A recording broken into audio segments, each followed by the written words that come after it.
আসসালামু আলাইকুম প্রিয় শিক্ষার্থীরা, তোমাদের স্বাগত জানাচ্ছি আজকের ক্লাসে। আমাদের ফিজিক্স ফাউন্ডেশন কোর্সের ধারাবাহিক আলোচনায় আজকে আমরা শিখব হচ্ছে পদার্থের গাঠনিক ধর্ম।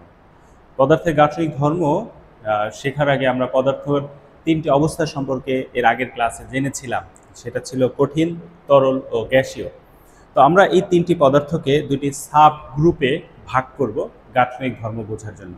একটা গ্রুপে আমরা রাখবো কঠিনকে, আরেকটা গ্রুপে রাখবো হচ্ছে আমরা তরল এবং গ্যাসীয় বা বায়বীয় পদার্থকে।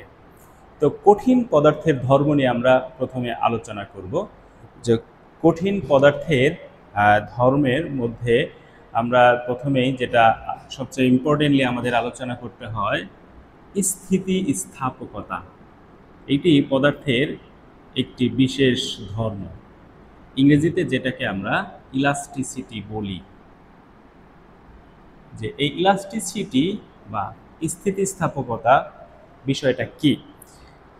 যখন কোনো বস্তুতে বল প্রয়োগ করা হয় তখন বস্তুটার আকার আকৃতির পরিবর্তন ঘটে। বস্তুটার একটা বিশেষ ধর্ম, যেই কারণে বস্তুটা ঠিক তার আগের অবস্থায় ফিরে আসে, সেই ধর্মটাকে আমরা বলি হচ্ছে স্থিতিস্থাপকতা বা ইলাস্টিসিটি। তাহলে প্রত্যেকটা বস্তুকে যদি আমি বল প্রয়োগ করি তাহলে তার শেপ চেঞ্জ করে ফেলে, তার আকার আকৃতি চেঞ্জ করে ফেলে।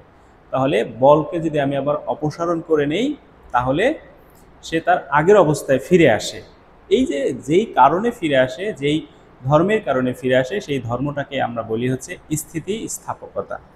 তো স্থিতিস্থাপকতা বুঝলাম। এখানে আরেকটা জিনিস আমরা এখানে শিখবো হচ্ছে বিকৃতি, আর একটা শিখবো হচ্ছে পীড়ন। এই সবগুলি হচ্ছে পদার্থের একটি বিশেষ ধর্ম।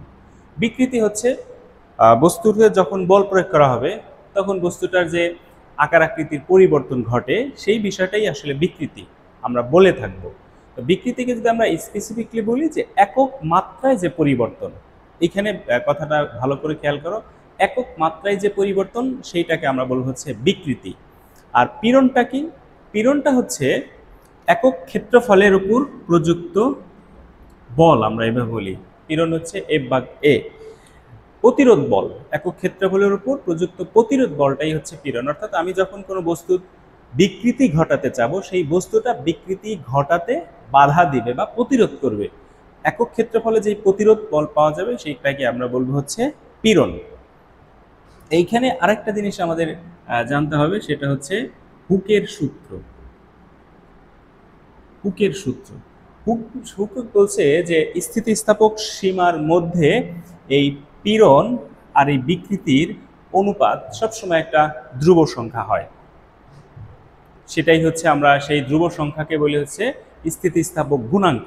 আর স্থিতিস্থাপক গুণাঙ্কের আমরা তিন ধরনের পেয়ে থাকি, সেটা আমরা বিস্তারিত ক্লাসে জানব। তো হুকের সূত্র হচ্ছে স্থিতিস্থাপক সীমার মধ্যে পীড়ন বিকৃতির অনুপাত সমানুপাতিক। অর্থাৎ যত বিকৃতি বেশি ঘটাতে চাবো পীড়নও তত বেশি হবে। তো এটাই হচ্ছে আমাদের হুকের সূত্র। তো বাকি অংশটিকে যে আমরা বলছিলাম, পদার্থের আরেকটা অংশকে আমরা বলি হচ্ছে প্রবাহী পদার্থ। প্রবাহী পদার্থ, এই প্রবাহী পদার্থের মধ্যে আমরা রাখি হচ্ছে তরল এবং গ্যাসকে। তরল এবং গ্যাসীয় পদার্থকে আমরা প্রবাহী পদার্থ হিসেবে রাখি। তো এই তরল এবং গ্যাস বা প্রবাহী পদার্থের আরও বিশেষ কিছু ধর্ম আছে, যেমন আছে হচ্ছে সান্দ্রতা, আছে হচ্ছে পৃষ্ঠটান। সান্দ্রতা আছে, পৃষ্ঠটান আছে, এখানে আবার আছে পৃষ্ঠ শক্তি। ঠিক আছে, সান্দ্রতা কি আমরা একটা একটা করে শিখি। সান্দ্রতা হচ্ছে প্রবাহীর বিভিন্ন স্তরের মধ্যে আপেক্ষিক গতির কারণে, প্রবাহী মানে কি সবসময় যে প্রবাহিত হয়। তো প্রবাহী যখন প্রবাহিত হয় তখন বিভিন্ন লেয়ারে সে প্রবাহিত হয়। তো বিভিন্ন স্তরের মধ্যে আপেক্ষিক গতির কারণে, যে গতির কারণে একটা বাধা সৃষ্টি হয়, সেই বাধাটাকেই বলি আমরা সান্দ্রতা। এটা অ্যাজ লাইক আমরা যে ঘর্ষণ করেছিলাম সেই ঘর্ষণের মতো, যে ঘর্ষণ সবসময় গতির বিরুদ্ধে কাজ করে, এখানেও ঠিক তাই।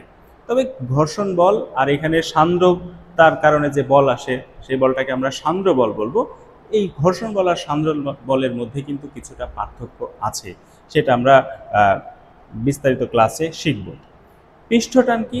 পৃষ্ঠটান হচ্ছে পদার্থের আর একটা বিশেষ ধর্ম, যেই কারণে পদার্থ সবসময় সর্বনিম্ন ক্ষেত্রফল আকৃতিতে থাকতে চায়। পদার্থের একটা বিশেষ ধর্ম, যেই ধর্মের কারণে সে তার ক্ষেত্রফল সবচেয়ে কম করে অবস্থায় থাকতে চায়, তার বিভব শক্তি বেশি নিয়ে থাকতে চায়। সেই ধর্মটাকে বলি হচ্ছে আমরা পৃষ্ঠ টান। তো পৃষ্ঠ টান আর পৃষ্ঠ শক্তির মধ্যে একটা সম্পর্ক আছে।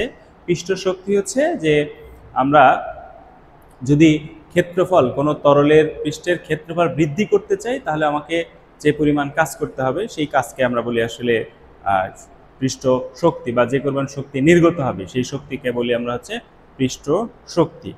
এখানে আরেকটা দুইটা বল সম্পর্কে আমাদের জানা থাকতে হবে। এখানে একটাকে বলি আমরা কোহেসিভ ফোর্স, বাংলায় বলি হচ্ছে সংশক্তি বল, সংশক্তি বল। আর একটাকে বাংলায় বলি হচ্ছে আসঞ্জন বল, সংশক্তি বল, আসঞ্জন বল। কোহেসিভ ফোর্স ইংরেজিতে বলে অ্যাডহেসিভ ফোর্স, আসঞ্জন বল। এই সংশক্তি বল বা আসঞ্জন বল কি? একই পদার্থের বিভিন্ন অণুর মধ্যে পারস্পরিক যে আকর্ষণ, সেই আকর্ষণ বলটাকে আমরা বলি হচ্ছে সংশক্তি বল।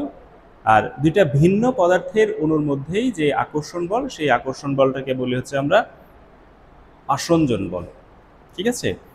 সংশক্তি বল হচ্ছে নিজেদের মধ্যে সম্পর্কের কারণে যে বল, যেমন পানির অণুগুলোর মধ্যে পরস্পর যে আকর্ষণ বল, সেই বলটাকে বলবো আমরা কোহেসিভ ফোর্স বা সংশক্তি বল।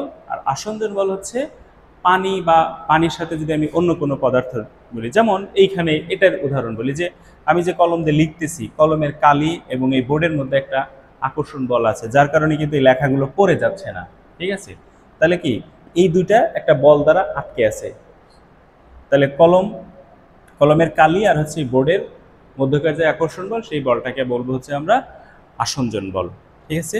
তাহলে এই টপিকসের আমাদের মোস্ট ইম্পর্টেন্ট যে বিষয়গুলো মনে রাখতে হবে বেসিকের জন্য, যে স্থিতিস্থাপকতা, পীড়ন, বিকৃতি, সান্দ্রতা, পৃষ্ঠটান, সংশক্তি বল, আসঞ্জন বল, এইগুলো আমাদেরকে জানতে হবে। তো এই অধ্যায়টা কিন্তু তোমরা যখন ইন্টারমিডিয়েটে যাবা, সেখানে কিন্তু খুবই গুরুত্বপূর্ণ একটা অধ্যায়। আমরা তখন ওই ক্লাসে বিস্তারিত শিখিয়ে থাকি। তো তোমাদেরকে আমরা বিস্তারিত সেই অধ্যায়টা পড়ার সময় আমরা পড়াবো। তো দেখা হবে আমাদের পরের ক্লাসে আরেকটা নতুন কোনো টপিক্সের বেসিক আলোচনা নিয়ে। সে পর্যন্ত সবাই ভালো থাকো, সুস্থ থাকো। টাটা।